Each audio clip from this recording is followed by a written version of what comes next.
Doom Eternal. This game is something quite special.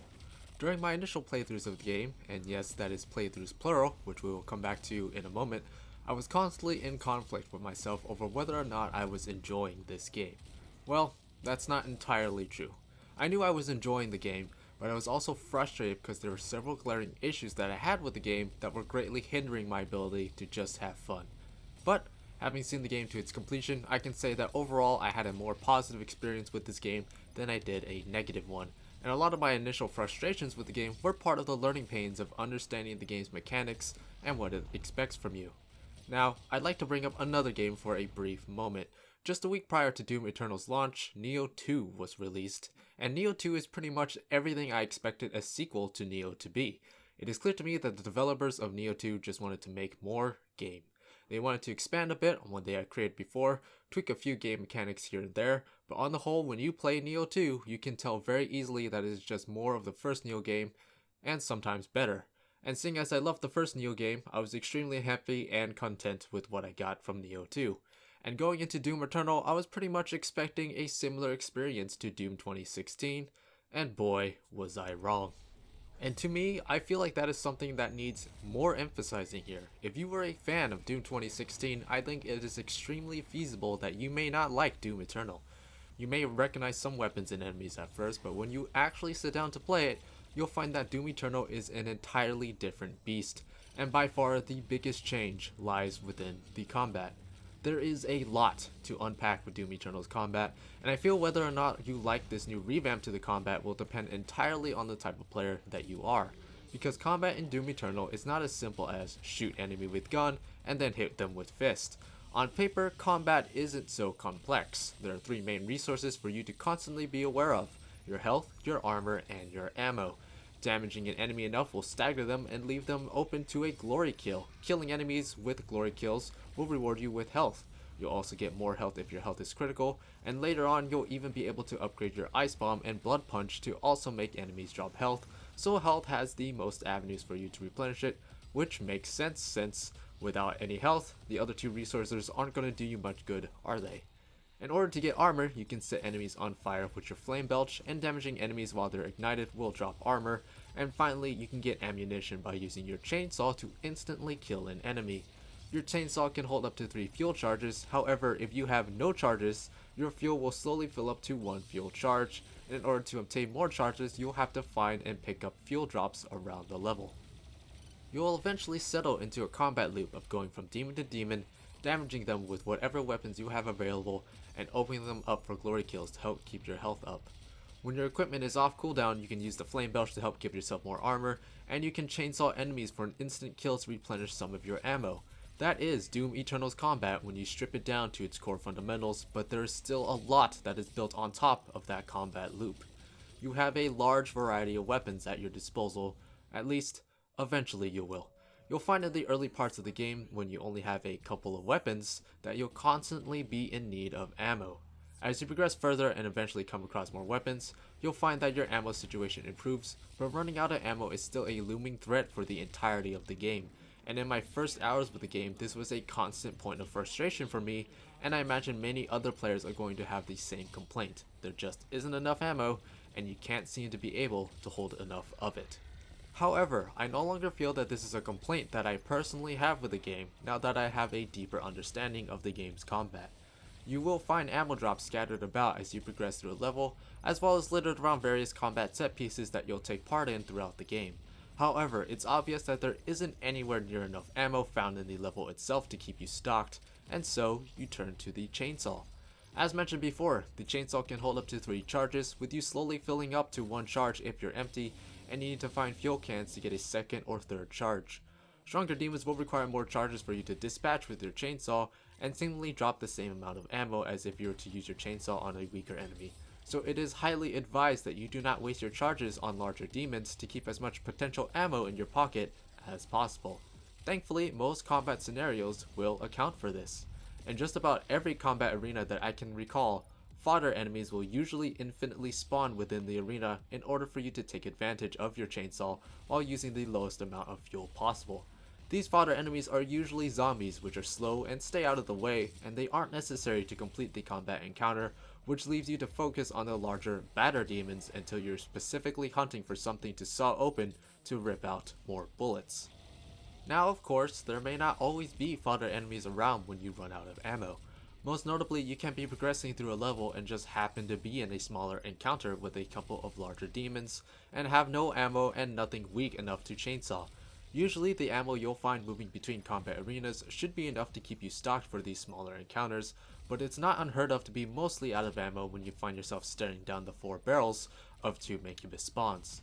But for the most part, while you may not be able to hold a huge stock of bullets at any given time, your magically refilling chainsaw should be enough to keep you stocked if you can keep track of where fodder enemies are in most big combat sections.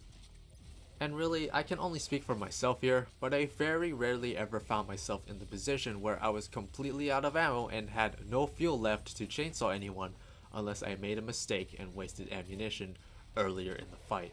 The lowest difficulty that I played on is Ultra Violence, and I've also completed the game on Nightmare, and that is what you're viewing right now is some footage on Nightmare.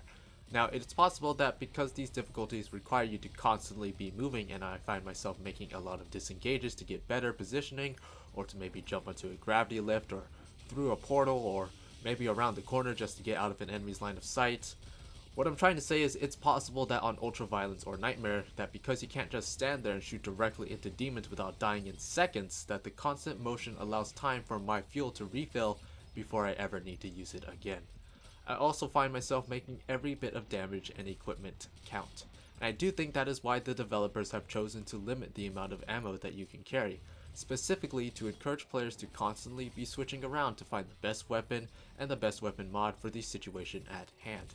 In Doom 2016, it was entirely possible to just master the super shotgun and basically use it to beat the entire game and only occasionally switch to another weapon if the situation called for it. In Doom Eternal, the lack of ammo that you can hold makes using only 1 or 2 weapons practically impossible. It is extremely important to target enemy weak points to limit their ways of engaging you, and that is something that the Sticky Bomb and the Precision Bolt excel at.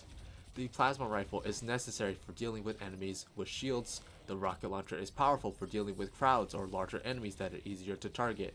When you fight enemies with extremely tight openings to deal damage, such as the Marauders, weapons with high burst of damage like the Super Shotgun or Ballista are much better suited than rapid fire weapons. The Frag Grenade is great for dealing some extra damage and can deal with crowds, and can save your ammunition whenever it's off cooldown, and the Ice Bomb can hold enemies in place so that you can lay into them without having to worry about missing and wasting your shots. Once I understood and was on board with using every tool I had available to me, I no longer had issues with ammunition unless I made mistakes and wasted ammo. And I think once you are better at the game and make use of all of the tools and learn which weapons or mods are better against certain enemies, you'll find that ammo isn't nearly as big of an issue as the first couple hours of the game would have you believe. But I do think that it probably couldn't hurt if your overall ammo capacity could be tuned a bit to be less restrictive. I'm not saying for you to have bundles of ammo like I'm sure some players would want, but maybe slightly increase the capacity that you can hold of certain ammo types. Doing so could appease some player complaints, and I do think that doing so is possible without compromising what I believe to be the developer's intended way of playing the game. And I guess the main point that I'm trying to stress here is that Doom Eternal's combat relies heavily on the player understanding and embracing a variety of weapons and tools to comfortably progress through hordes of enemies the game will throw at you. And not every player is going to like that sort of gameplay. For me personally, I love it, and I'm kind of addicted to it. Easily the most enjoyable parts of the game was just being put into arenas with tons of demons and working with my entire arsenal to get through them all. I believe I read somewhere that the developers at id Software likened Doom to a game of chess, and I love that analogy. I've never played a shooter like this before. Doom Eternal is a fast-paced, brutal game of chess, and I love it. Now, I want to switch gears a little bit and talk about some of the enemies in the game. There are tons of enemies in Doom Eternal, and you'll be easily slaying hundreds, if not thousands of them in a single playthrough. Now, I'm not going to go over every enemy, but I do want to make note of some of the key ones that I think are worth mentioning. Firstly, the Archvile. He's annoying, but I mean, if you played the older Doom titles, that really shouldn't come off as any surprise, and he's meant to be a dreadful force for you to deal with when he spawns. But next is the Prowler. These enemies are essentially slightly stronger imps that can teleport around everywhere. This is easily their most annoying trait, however, not the fact that they can teleport, but the fact that they look like imps. Despite the fact that they do look different enough, being notably more purple, when you are in the thick of it and you are fighting over a dozen enemies at once and you see this in front of you, it is all too easy to mistake it as an imp. And far too many times I have gone to chainsaw this enemy thinking it was an imp, and one of two things happens that screws me over. One is that I have enough fuel and I wasted killing this when I thought it would only take one charge of fuel like a normal imp would. Or two, I won't have enough fuel and I'll be standing there completely vulnerable to the 10 other demons trying to kill me while I fiddle with my chainsaw out. I would really prefer if Prowlers were designed to be far more distinctly different than an imp to avoid this from happening. Tentacles. For some reason, tentacles have found their way into Doom. These tentacles are pretty much the definition of nuisance. They start off burrowed and won't show themselves until you are close enough to attack. Thankfully, you can tell pretty easily when they're around, as there'll be pretty obvious fleshy holes that they erupt from, or they can be found in purple sludge, in which you'll be able to notice some bubbling where one may pop up. And while we're at it, can we talk about the purple sludge? This is an environmental hazard that will appear fairly commonly throughout the game, which will slow your movement to a walk and will render you unable to jump or dash. Thankfully, the amount of times you're forced to combat enemies stronger than tentacles while hindered in this sludge is extremely occasional, but I could honestly do without this being in the game at all. And lastly, we should talk about the Marauder. Now, I know what you think I'm going to say. I'm just going to be upfront with you right now. I love this enemy. This is probably my favorite enemy in the entire game, and I always have fun fighting them. And I'm not saying that sarcastically or ironically. I think the reason why that I like fighting these guys is that I kind of liken them to fighting a boss enemy in a Souls-like game.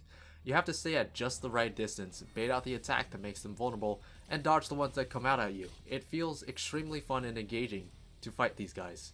However, I know that a lot of people are going to struggle with these enemies, and even I have to admit that the rules of engagement with these enemies don't always seem to be followed. The idea is to keep him at a medium distance to bait out his swing attack, which leaves him vulnerable to your attacks. If you attack him any other time when he isn't swinging and his eyes aren't flashing green, he'll block your attack no matter what you shoot at him, even the BFG. If you stay too close, he'll use his super shotgun or faster melee attacks, and if you're too far away, he'll fire energy bolts at you or summons his wolf to come attack you. Now, the issue is that he sometimes doesn't really follow these rules, and it can be sometimes frustrating waiting for him to leave an opening, only for him to use an attack you weren't expecting. There's also no cooldown on him being able to summon his wolf, as I've seen him do it 3 times in quick succession, with him literally summoning another one before I've even finished reloading my super shotgun from killing the previous one. This enemy is tough, and later in the game he can often spawn alongside other demons, which can make for a challenging encounter that you'll have to try and clear the rest of the enemies so you can have a fair duel against him. I've heard many people express a dislike for this enemy because he requires so much attention and ammo to take down, but I honestly love fighting this enemy anytime he appears.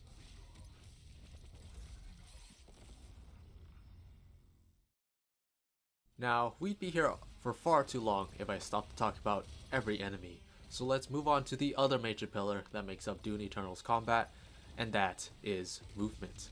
You have a ton of mobility as the Doomslayer.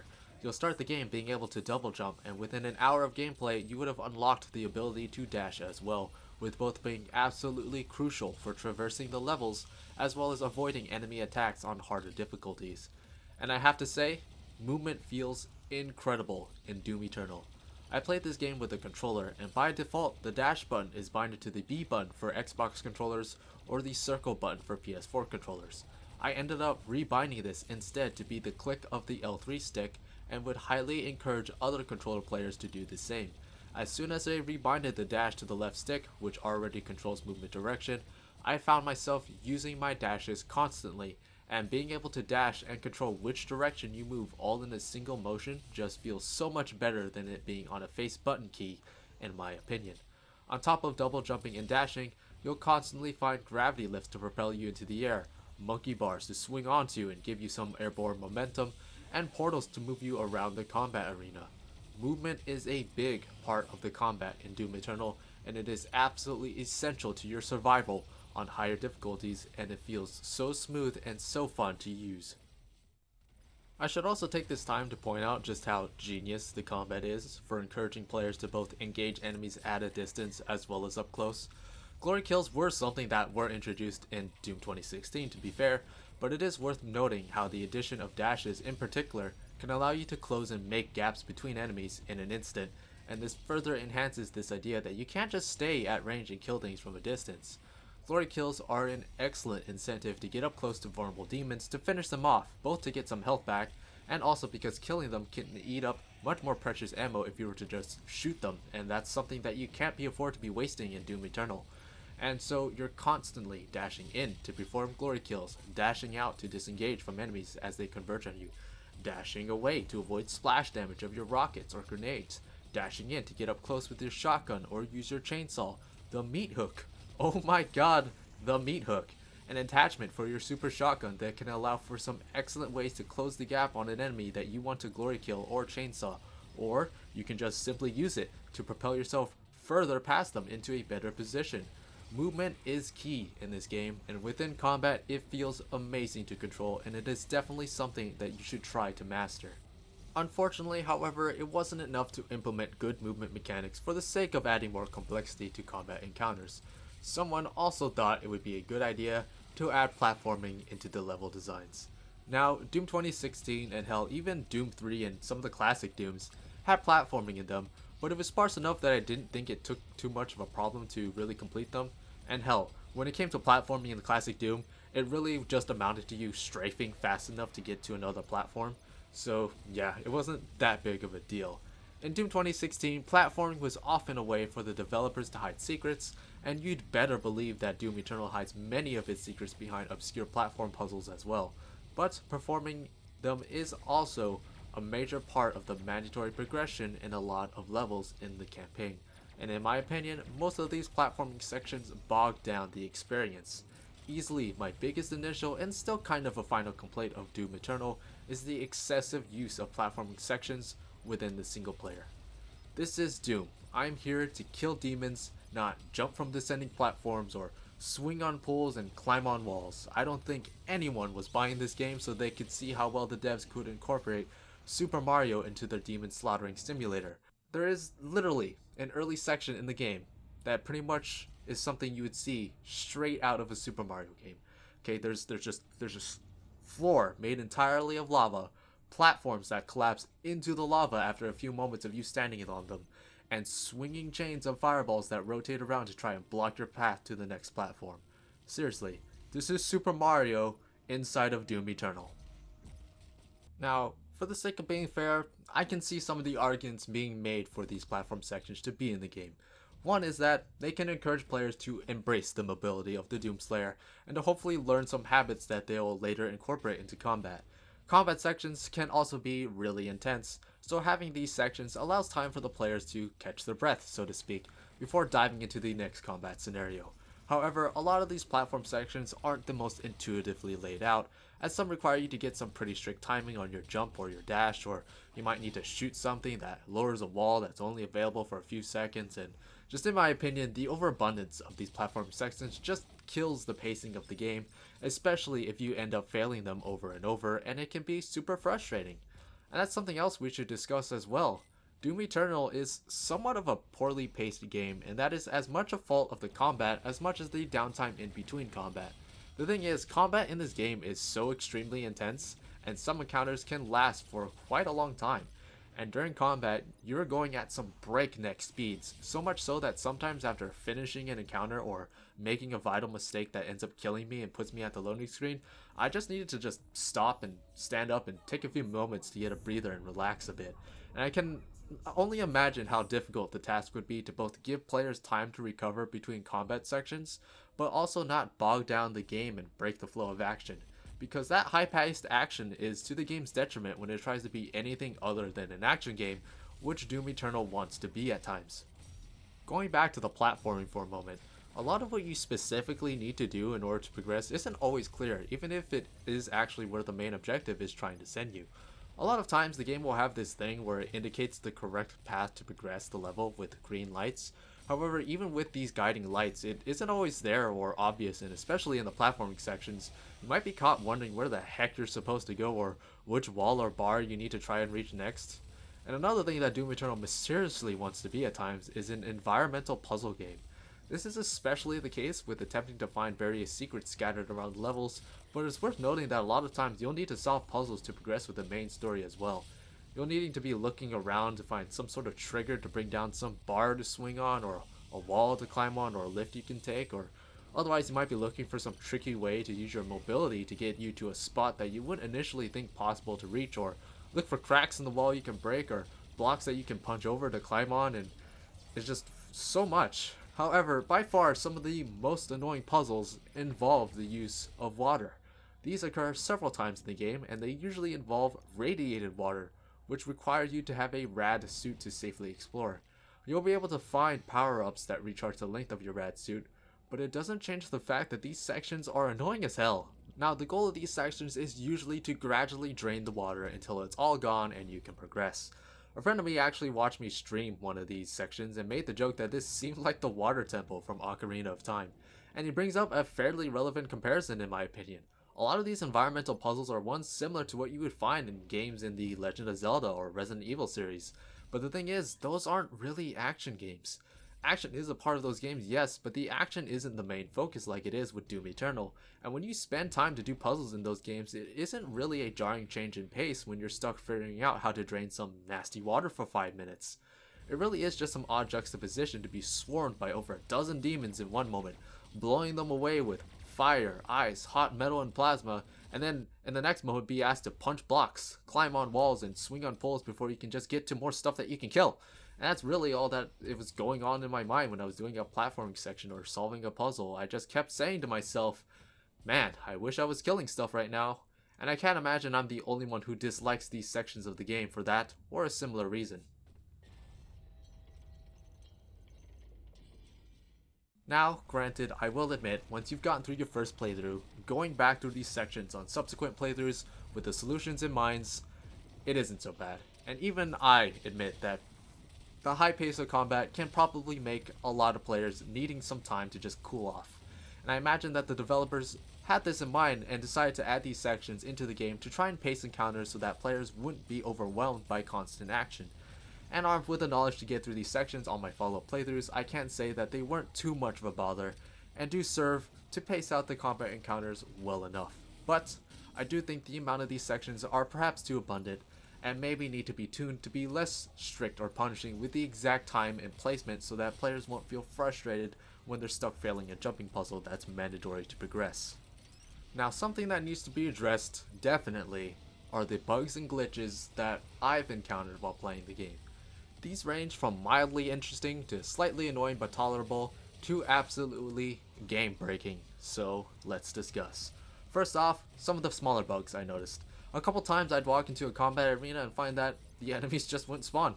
The way that most arenas seem to work in the game is that the enemies spawn mostly in waves. This is probably done out of fairness, so that you can take out all the tougher enemies without having to worry too much about being swarmed by more than several tougher demons at once. But on more than one occasion, I've killed all the enemies in the arena, only to be stuck waiting for the next wave of demons to spawn, but they just don't. And you're unable to progress until you kill every last one of them! And so you have no choice but to reload from your last checkpoint and do it all over again.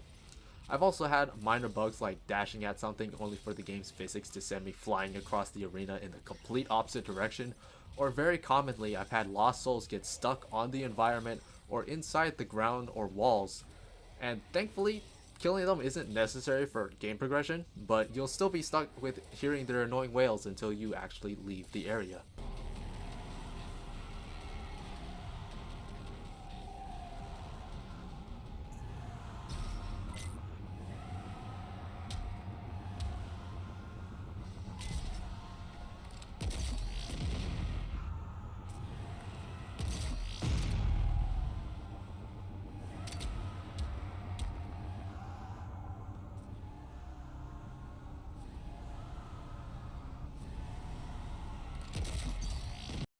I've also had a few instances where I've had glory kill animations actually pass your viewpoint through the ground or walls, but I'm pretty lenient on this considering how often you'll be performing these and how these don't really have any lasting effects other than maybe detracting from your immersion a bit, except for when it actually does break the game and you end up stuck inside the environment after the animation finishes, which is what happened here on one of the earlier levels in the game.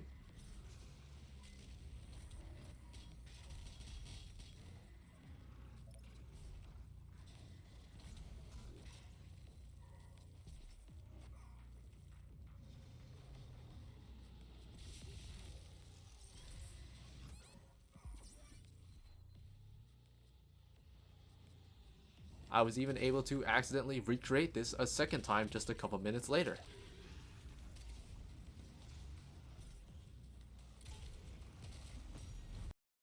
However, all of these issues pale in comparison to the issue that ended up crashing my game and completely breaking the save on my first playthrough. Fairly late into the game, on the 9th mission, which is roughly 2/3 of the way through, I ran into a bug that would crash my game upon loading a checkpoint after I died. After rebooting the game, I'd load the same checkpoint only for it to crash again. I did this a couple more times just to be sure and could not successfully load into my game. I couldn't restart the mission from the loading screen or the main menu. I could go back to the previous mission, but after completing that, I found that instead of progressing to the next mission that my broken checkpoint was still actually there. Upon looking online, I found that I was not the only person with this issue, and there were many people claiming that they were also crashing on the same mission for the same or various other reasons. I tried a couple of suggestions that I found from others with the same issue, but none of them worked. I decided, I'd just take a break, waited until the following day to see if the problem would get patched, and even after a full day I was still crashing, so I just resigned myself to completely starting over from a new save. Granted, I still had fun, even doing the missions I had previously done, and being able to just breeze past some puzzles and platform sections to minimize the downtime between action was definitely a plus, but that was still about 7 or 8 hours of gameplay that I just wasted, and it wasn't an isolated incident. Many people had issues crashing on this specific mission. It's been a few days since then, and out of curiosity I did load up that old save to see if they fixed it, and I did somehow manage to load in, so it seems that whatever the issue was, it was hopefully fixed and hopefully won't happen again. But moving on from that, there's a couple things that I should briefly touch up on. First off, the story. Some people may be upset that more emphasis seems to be around a story this time, and giving a reason for the Doomslayer to be doing what he does throughout the game. But rest assured, I don't feel like the story is all that bad, and if you want, you could easily ignore and skip it if it isn't to your liking, which is far more than I can say about a certain other game with a shitty story that you couldn't skip at all. And on the other hand, if you are interested in the story, there are plenty of story threads that are sure to please some longtime fans of the series. The music. Now look, music is a huge part of my enjoyment in a lot of games. The music that plays in Doom Eternal isn't really something I'd ever listen to recreationally outside of playing the game itself, but it does fit and feel good to listen to whilst playing, and that's hopefully praise enough for someone who wouldn't typically listen to that type of music, being able to appreciate it when it does actually play throughout the game. Secrets and collectibles make a return from Doom 2016. I know that secrets have been long ingrained into the series from the very beginning with the first Doom game, but I didn't much care that finding secrets was tied to your weapon and upgrade progression in Doom 2016. Doom Eternal does follow suit in that regard, but it is much less of a requirement to search every nook and cranny to find secrets to have enough upgrade points to put up a good fight in the late game. Among the things that you can find in the levels are Sentinel gates and secret encounters. Sentinel gates will place you in an arena, but the enemies and difficulty will be dialed up to 11 and beyond. These fights are likely the most challenging part of whatever level they appear on, and I love them. I honestly wish that there was more than just 6 of these to tackle and overcome. They'll often spawn tons of enemies at you that you fought before, but they'll also throw enemies at you that you wouldn't have even met yet in the campaign. And the reward for beating all of these gates will be a special weapon that will be familiar to fans of Doom 64. Secret encounters are more of a hit or miss for me though. These are gore nests that you can find throughout the levels that will spawn a number of enemies that you'll need to kill within an allotted time limit in order to complete the challenge. Fail and you'll have to try again. Any health, armor, or ammo you wasted should you fail will not be refunded to you. These encounters are not too dissimilar to rune challenges from Doom 2016. The biggest difference being that there's no loading time or special arena for you to complete it in. And if you die, since these are just things that you can find in the world, you'll be sent back to your last checkpoint, and you'll usually have to spend time getting back to where that secret encounter was to attempt it once more. These encounters are also much more difficult to complete, and the timers will usually require some reckless play in order to down every enemy in time. These encounters are also a pain on harder difficulties, and it doesn't seem that much tuning was made to them to account for the stronger enemies. One of these encounters in particular will pit you against a Marauder. I feel like most of these encounters probably could use a bit more tuning to ease up on the timers, but if there's only one that the devs touch, it probably needs to be this one. The nature of the Marauder enemy means that you have to bait his attacks in order to deal damage to him, but even so, it's entirely possible that he just won't use the proper attack and do another one instead. I think I mentioned before, but one attempt with this encounter saw him spawning 3 wolves back to back, one after the other, after I killed them. So yeah, it was really annoying. I was able to just barely scrape by this encounter on Ultra Violence with a 1/7 of a second left after about 10 minutes of attempts. But here's also me one-shotting the encounter and making quite a few blunders and nearly dying with a decent amount of time remaining on my Nightmare playthrough.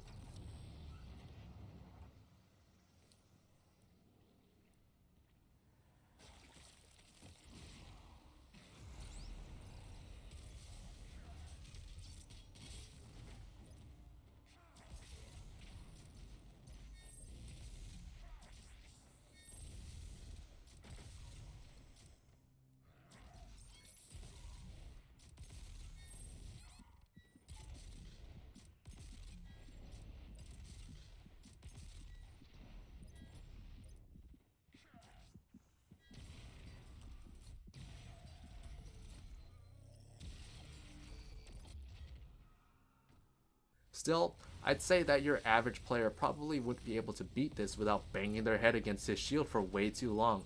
I remember how frustrated I was trying this encounter for the first time, and overall, probably all of the secret encounters should be considered being rebalanced to allow for more time to complete them. Now, most of the other secrets will unlock albums or toys that you'll be able to enjoy back at the Fortress of Doom, and if you're only set on making sure that you have enough practical upgrades, you'll have a lot less to explore and remember on subsequent playthroughs, which I do appreciate. Still, I also noticed by the end of the game I had a noticeable surplus of upgrade points for my suit, weapons, and leftover Sentinel batteries. Granted, I didn't max out every single weapon mod, nor did I pick up every suit skin for the Sentinel batteries, but I think that even if you miss a couple upgrades here and there, it shouldn't hinder your ability to complete the game. Which, speaking of completing the game, it is actually fairly lengthy. It took me about 10 to 12 hours to complete the game for the first time. That is of course accounting for deaths and exploring a bit to find some secrets, but you can't argue that the game doesn't have a respectable length. And I suppose something that I've been alluding to this entire review but never specifically mentioned is that the game is fairly difficult, especially on Ultra Violence and Nightmare. You'll have to master the constant juggling of weapons and equipment, know how to make good use of your movement tools, and be aware of the enemies in play and learn how to whittle enemies' health down, and make smart decisions on when to execute glory kills or to just flat out disengage. Hell, I even made use of glory kills and chainsaw kills to be able to take in my surroundings and decide what my next move should be once the animation finished.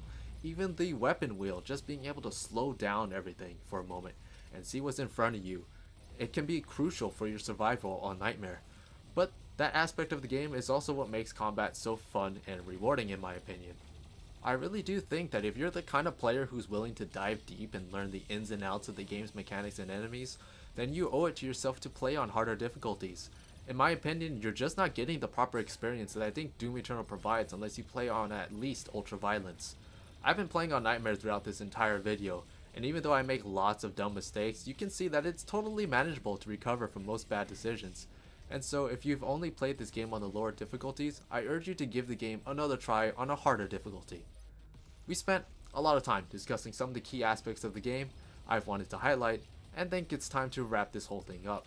So what's the takeaway from all this? I can see many players picking up this game and not enjoying it. I really do think that this game isn't for everyone, not even for fans of the previous games. That was a risk that id Software took when making this game. I'm sure that many people would have been completely satisfied and maybe even preferred if id had just set out to make Doom 2016, but more and better. But instead, they decided to take the game in a new direction. They strove for a new combat loop that not only encouraged both ranged and melee combat that Toon 2016 already provided, but decided to give more significance to equipment and their cooldowns, with their utility to provide health, armor, and ammo. They made every weapon with their own quirks and strengths, and limited ammo to push players to cycle between every weapon instead of remaining comfortable with their super shotguns at the ready. They brought enemies, new and old, bearing down against you in numbers that could rival the original classics, and forced you to utilize your mobility to stay on top of your enemies to come out victorious. Sure, they may have stumbled a bit with things like excessive platforming and environmental puzzles. There may have been bugs and glitches that actually broke my save at one point, but all of the issues that I had with the game pale in comparison to the hours of fun that I've had with slaying demons. Not a single shooter that I've played in my life has ever been this demanding and engaging. It is a difficult game, and it isn't for everyone.